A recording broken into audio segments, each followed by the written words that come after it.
pro wrestling world is packed with athletes who are totally jacked and shredded, right?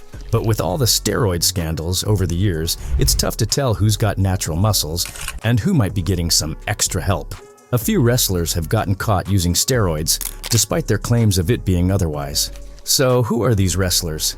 Stick around to find out as we break down the WWE stars who've gotten caught juicing. Chris Masters. There's a pretty striking difference between how Chris Masters looked during his first stint in WWE and just 3 months later. I think we all know what was going on here. Triple H certainly knew. Ahmed Johnson. Although Ahmed Johnson's WWE career was short, he had one of the most impressive physiques not just of his era, but of all time. His incredible build was the result of hard work, genetics, and, as Johnson himself admitted, steroid use. According to him, using steroids was almost a requirement to stay at the top since nearly everyone was doing it. It's exactly as it says it does. If you don't know what you're doing, you can hurt yourself real bad. It was something that you had to do, basically, if you were going to stay up top. Just about all the boys were on it. They won't tell you that. That's a weird one. I don't know why they would be more open about drugs and alcohol. I took a test, and that's the only thing I ever took. I didn't stay on a full cycle on them, so my testosterone level and stuff, I've been blessed. Everything is good. Health is good. This became more obvious after Johnson left WWE in the early 2000s and made his debut in WCW under the name Big T. Aside from the name change, fans quickly noticed that his physique wasn't as muscular as it had been in WWE. Over time, Johnson continued to lose muscle mass and gained more weight, eventually stepping away from the wrestling world. Today, he's nearly unrecognizable from the time when he was on steroids during his WWE days. Eddie Guerrero. This next one is really heartbreaking and highlights the dangers of steroid use, which can lead to an early death. After spending some time in WCW, Eddie Guerrero made the move to WWE. Even though he was in great shape, he was now in the land of the giants. Whether it was people backstage telling him he needed to get bigger, or Eddie feeling that pressure himself, it's not clear. What we do know is that Eddie started using steroids after joining WWE. If you compare his physique from when he first debuted to just before his death, it's obvious how much bigger he got. Tragically, Eddie passed away almost 6 years after joining WWE, with an enlarged heart being the cause. While steroids weren't the only factor, they definitely played a role in his untimely death. Jordynne Grace. It's definitely more common for male wrestlers to use steroids, but it's not totally unheard of for female wrestlers to use them too. Now, Jordynne Grace hasn't come out and said she uses steroids, but fans have speculated about it. While she's always been more muscular, when you compare how she looked early in her wrestling career to now, the difference is striking. And aside from her impressive transformation, there are a few other things fans have noticed that make them think she might be on something. Another reason people think Jordynne Grayson might be using steroids is the change in her voice. Higher testosterone levels can cause your voice to deepen, and it's more noticeable in women because they naturally have lower testosterone levels than men. Maven. From 2001 to 2005, Maven transitioned from being a school teacher to a WWE wrestler after winning the reality competition show, Tough Enough. Now, while Maven was already in decent shape, he shared that during his time backstage, he was encouraged to use performance-enhancing drugs. And in 2002, he decided to follow that advice. Unfortunately, later that year, Maven got injured during a match and had to take a few months off. When he returned, fans noticed he was significantly bigger. He admitted on his YouTube channel that he used steroids to help bulk up during that time. You can really see the difference when you compare how Maven looked in his early days to his final years in WWE. Dynamite Kid. Up next, we've got a wrestler who looks completely different from his prime days, especially if you're an old-school wrestling fan. Many of you will recognize the name Dynamite Kid, widely regarded as one of the greatest wrestlers of all time. He had a huge influence on the generations that followed, including stars like Chris Benoit. Dynamite Kid was known for his incredible physique, which was partly due to steroids. He started using them early in his career, mainly to make up for his smaller size. This helped him land bigger opportunities, eventually leading him to WWE. However, the steroid use came at a serious cost. In 1991, a doctor told him that his heart had become enlarged from years of steroid use and warned him that continuing would be life-threatening. After that, Dynamite never touched steroids again, but he kept wrestling, though he never quite looked the same as he did before. Jinder Mahal. Now, this wrestler has denied using steroids, but he's showing some telltale signs that suggest otherwise. I'm talking about Jinder Mahal. During his first run with WWE from 2011 to 2014, he was in decent shape, but nothing too extraordinary. However, things took a dramatic turn when he returned in 2016. The modern-day Maharaja came back absolutely ripped, with a completely transformed physique. While there's no doubt Jinder put in a lot of hard work, some fans have speculated he may have had some extra help. For example, his enlarged breast tissue could be a sign of gynecomastia, a common side effect of steroid use. On top of that, fans have noticed acne and pimples on his body, another potential indicator of steroid use. Drew McIntyre. Drew McIntyre, Jinder Mahal's old 3MB tag team partner, also went through an incredible transformation, much like Jinder. Now, during his first WWE run, Drew was in pretty good shape, but when he came back, he was noticeably more jacked. This sparked some fan speculation, with people wondering if the Scottish Warrior might have had some help from steroids. Vince McMahon. But it's not just WWE wrestlers who've been caught up in steroid scandals. Even the former chairman, Vince McMahon, got involved. During the 1994 steroid trial, Vince admitted to using steroids before they were made illegal in 1990. Even with his confession, fans were still suspicious. Was he still juicing? Take this for example. In 1998, Vince had his first wrestling match, and by the 1999 Royal Rumble, the WWE boss looked jacked. The kicker: enlarged breast tissue, a possible side effect of steroid use, fueled even more rumors that Vince was using performance-enhancing drugs to sculpt that chiseled physique. Hulk Hogan. Alright, this next transformation was so wild people legit thought the wrestler had died. This guy, who's no stranger to the spotlight, whether it's for cheating scandals, racism allegations, or just controversy in general.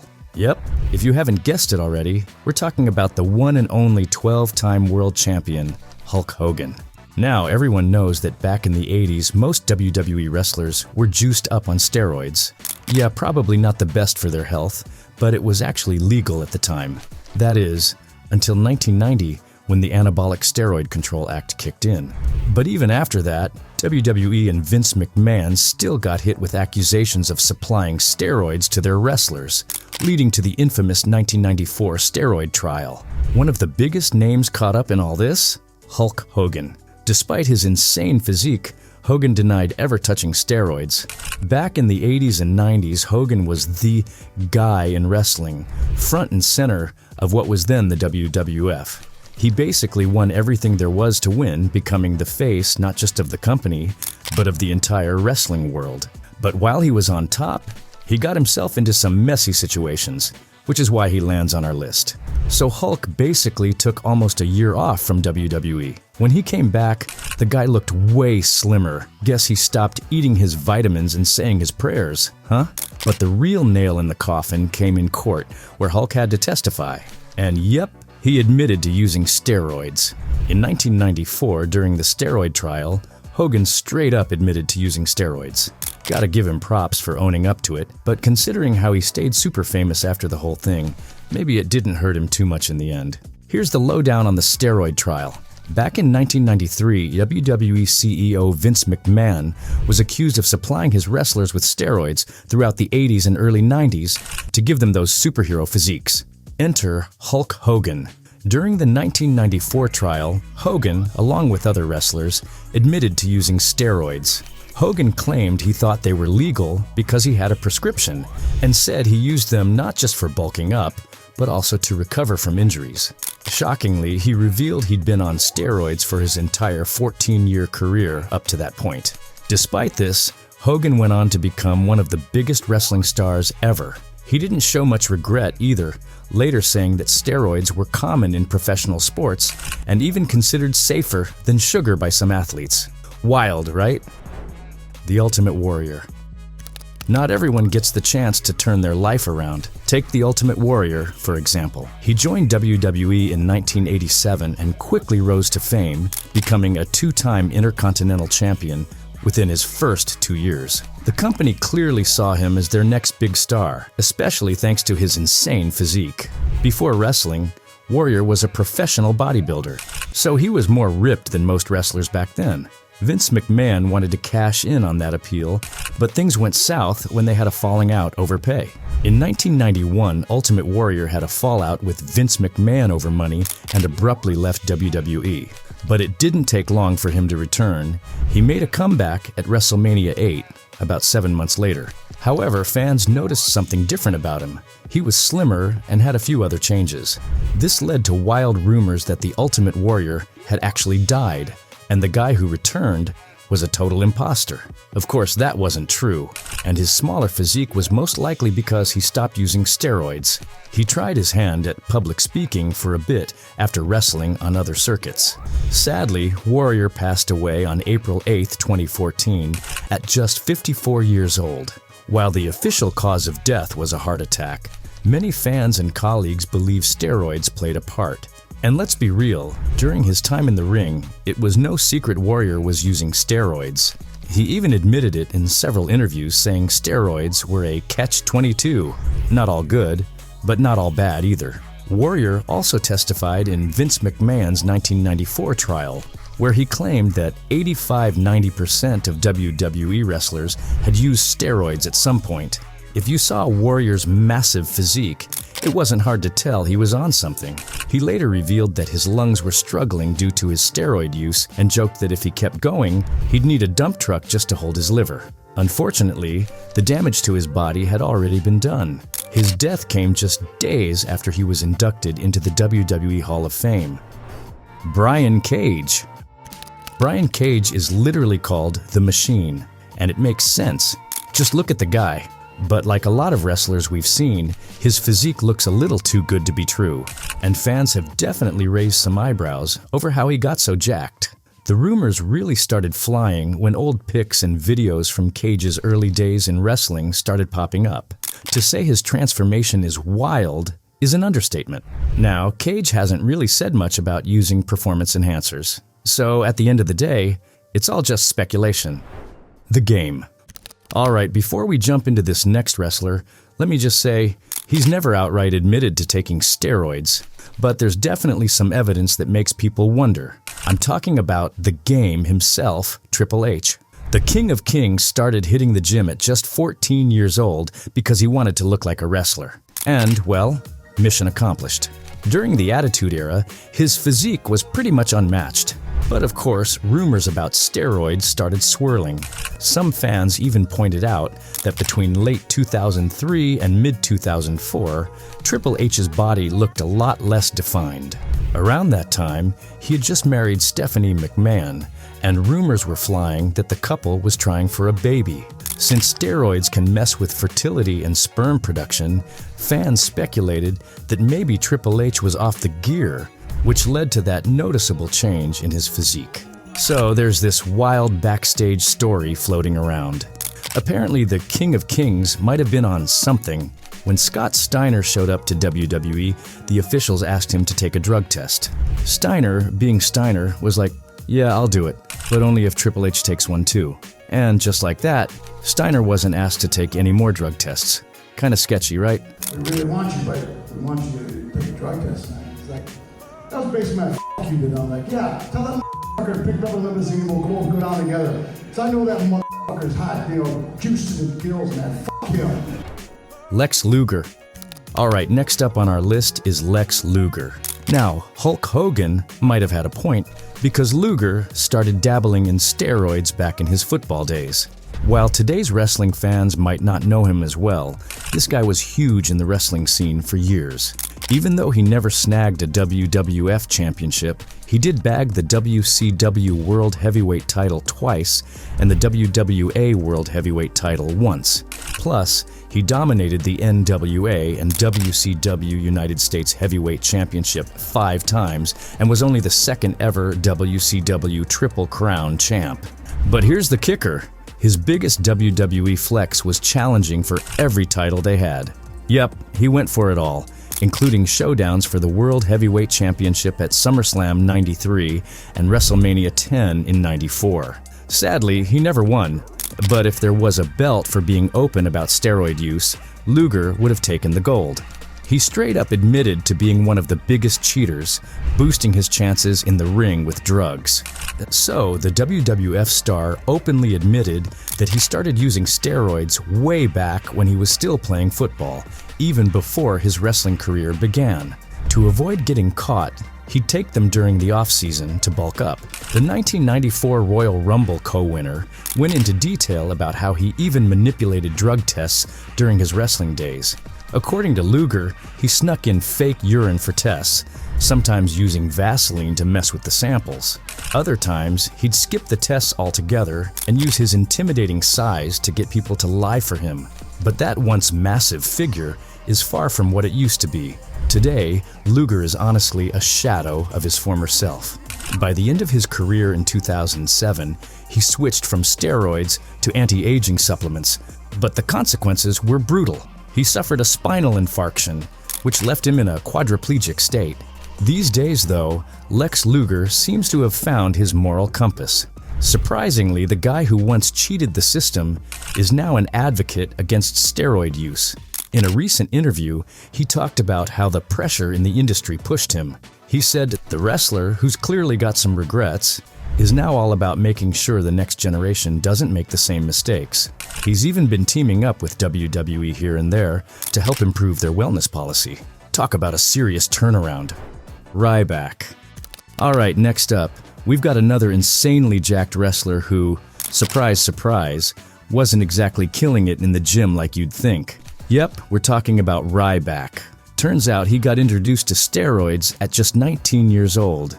Yeah, you heard that right, 19. The person behind it? None other than famed bodybuilder Jay Cutler, who told Ryback he had good genetics. In Ryback's own words from an interview, Cutler was kinda the guy who planted the idea that maybe he should try steroids since he had the genes for it. Ryback admitted that in his early 20s he thought using steroids was what he needed to do to succeed in the industry. Now Ryback was known for having this absolutely massive physique, earning him the nickname The Big Guy. Even CM Punk, while in the ring, casually called him the Steroid Guy, and Ryback didn't even bother denying it. He was pretty open about his use. It was no secret that steroids played a part in his career, but who knows? If Cutler had pushed him to focus on more than just building an insane body, maybe Ryback's career wouldn't have fizzled out so fast. Don't get us wrong, Ryback had a solid run, especially after bouncing back from an ankle injury in 2012. His "Feed Me More" chant was super popular for a while, but he just couldn't stay at the top. Things started to go downhill after he lost to CM Punk in the Hell in a Cell match, and from there, it was one loss after another. WWE eventually sent him home on May 6, 2016, over a contract dispute, and by August, he was officially released. Since then, Ryback has kind of faded into the background, and unfortunately, what most people remember him for is his ridiculously buff body and, well, his constant ranting on Twitter. Not the best legacy to leave behind, huh? Superstar Billy Graham.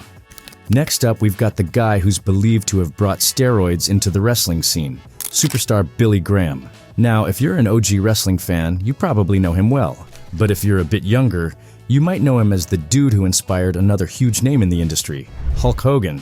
Yep, the Hulkster looked up to this guy big time, and Graham might have even introduced Hogan to steroids. In an interview, Hogan talked about how much Billy Graham influenced him. He said, "I was 8 or 9 when my father started taking me to wrestling in Tampa. We were so excited to see the matches in Tampa, which were in the Fort Homer Hesterly Armory. I still remember Superstar Billy Graham standing on the second turnbuckle and doing the double bicep. That was the moment for me. I told my dad, I want to be just like that guy." Graham was known for his jacked body, blonde hair, and insane wrestling skills, which earned him a championship and cemented his place in wrestling history. But here's the kicker. Turns out Graham had been using steroids as far back as the 60s, even before he joined WWE, or WWF back then. Steroids weren't illegal or regulated at the time, so he used them freely. While Billy Graham had a massive influence on the wrestling world, his personal life was kinda messy. He was always getting into some drama, which is why fans have mixed feelings about him. One of the wildest things he's remembered for is when he sued Vince McMahon, claiming the company forced him to use steroids to keep his spot. Spoiler alert, the lawsuit didn't go anywhere. It came out that Graham had already been using steroids long before he even started working for Vince. Later on, he admitted he made up the whole thing just to get some cash. Yikes, talk about having some personal issues. As if that wasn't enough, his health took a nosedive later in life. He dealt with lung problems from hepatitis C and cirrhosis, but got a lung transplant in 2002. Unfortunately, that was just the beginning. His years of steroid use caught up to him, leading to kidney failure, heart issues, diabetes, and even hearing loss. After spending time on life support, he passed away on May 17th last year at 79. Given what we now know about the side effects of steroids, it's not a stretch to say his steroid use probably played a big part in all those health problems. Thanks for watching. If you liked this video, stay tuned for our next ones.